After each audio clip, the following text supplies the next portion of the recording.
Good afternoon. Thank you very much for coming along.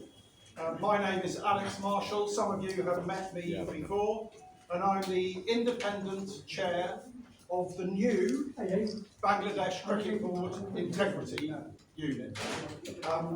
Some of you may have seen me on a video recently, and thank you for taking the time if you watched the video. And today I just want to explain how some of the preparations are going for BPL 12, which is coming up very shortly. So first I want to say we all have a combined responsibility.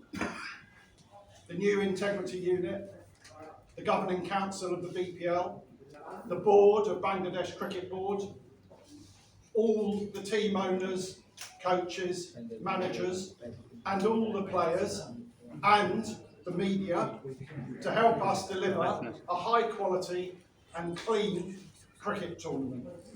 The BPL should be one of the top franchise leagues in world cricket.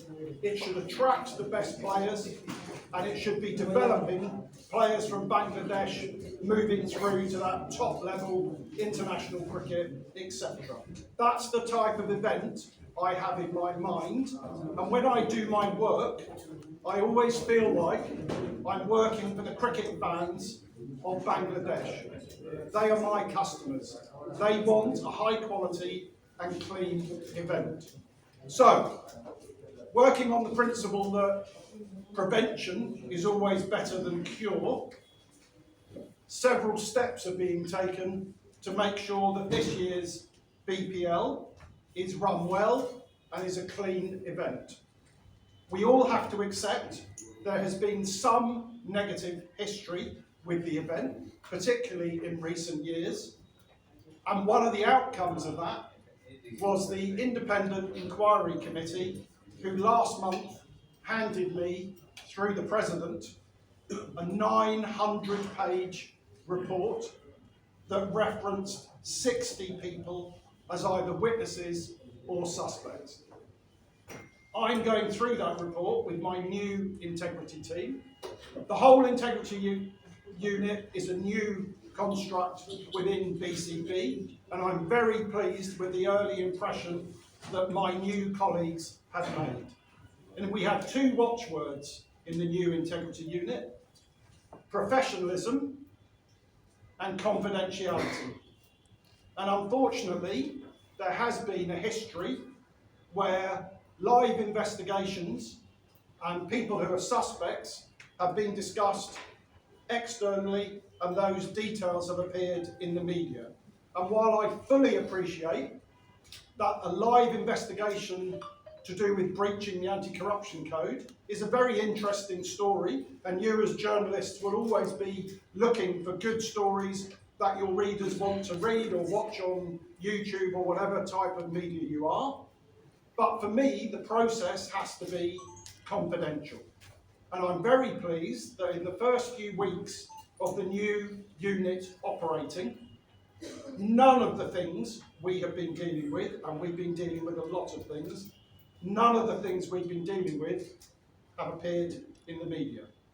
So far, we kept to our watchwords of professionalism and confidentiality. So I want, as part of the prevention, is to learn from what's happened previously. And looking back at recent events, there are a couple of areas where things have not gone as they should have done. One of them is control of what's called the player and match officials area. You sometimes hear it shortened to PMOA. And that is the area where the players and the match officials and the coaches are protected during the match. They have to give away all their mobile phones. There can be no communication, no smart watches, nothing when they are in the PMOA. So from the moment they arrive at the ground until the last ball has been bowled in the match, there should be no communications in the PMOA. There are a couple of exceptions, like a doctor might need a phone for a medical emergency. A media manager might need to carry a phone, but only use it for the purposes they're allowed And the team manager might be able to have a phone, but they can only use it for team-related matters to do with them that match. Not for social calls, not for anything else. And I can already see from my live investigations that the PMOA regulations were breached last year and in previous years. There was communication from inside the PMOA to people outside. That helps to facilitate breaches of the anti-corruption code, and it could lead to inside information being leaked to people who would use it for nefarious purposes.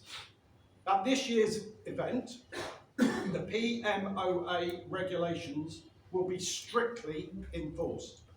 No one will enter the players and match official area unless they have PMOA accreditation, and that's because you're a player or a match official or you are essential to running the match. Not because you're big or important or you hold a powerful position or you bully the security guard on the door. The only people allowed in are people who are players, match officials, and the people given PMOA accreditation. No phones will be used within the PMOA, and there will be no communication, and if anyone is caught breaching those rules, they will immediately be ejected and their accreditation will be removed for the rest of the BPL. This will be strictly enforced. There are other areas of the anti-corruption code, and I encourage everyone to have a look at the anti-corruption code. It's quite an interesting read. Have a look through it. It's got some interesting provisions in it, and it covers areas such as players must report if they receive a corrupt approach. They must report it immediately to the integrity unit. They shouldn't discuss it with anyone else. They shouldn't discuss it with their family or the team manager or contacts in the media. They have to report it immediately. You must never give out inside information about the match that's going on. And then the most serious parts of the anti-corruption code are about contriving to fix cricket matches. So I know from looking at events around the world where they've gone wrong, where people are breaching the anti-corruption code, you will have certain clues. For example, the players who are breaching the code will give a signal. And the signal is to let the people who are betting on the match, the corruptors, know that the breach is going to take place. So the player, for example, might agree, if you see me bowl a wide on the second ball of the over, that's my signal. Or if I suddenly change my bat handle from yellow to pink, that is a signal. I know most of the signals that are used around the world. I know most of the words that are used around the world that imply there's been a breach of the anti-corruption code. So you are going to see a very rigorous enforcement of the code. You are going to see very strict adherence to the PMOA regulations, but be in no doubt, people who have managed to breach the anti-corruption code at the last few events will think, even today, will think they're going to be able to breach it again at this year's event. And I go back to where I started. We have a shared responsibility, media, anti-corruption integrity unit, board members, governing council, players, team owners and team management to ensure that these bad people do not get into our event. I'll make a final comment that I covered in my video.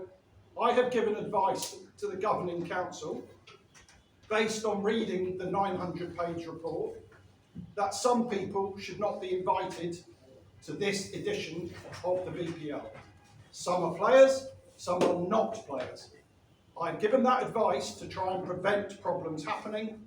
Those people are not banned from cricket, they're just not invited to this event. The process of investigation takes many, many months. And the process is that witnesses have to give an account, suspects are interviewed, things like looking at mobile phones, looking at financial transactions. This all goes on during the investigation, usually takes several months. And at the end of that, if there is sufficient evidence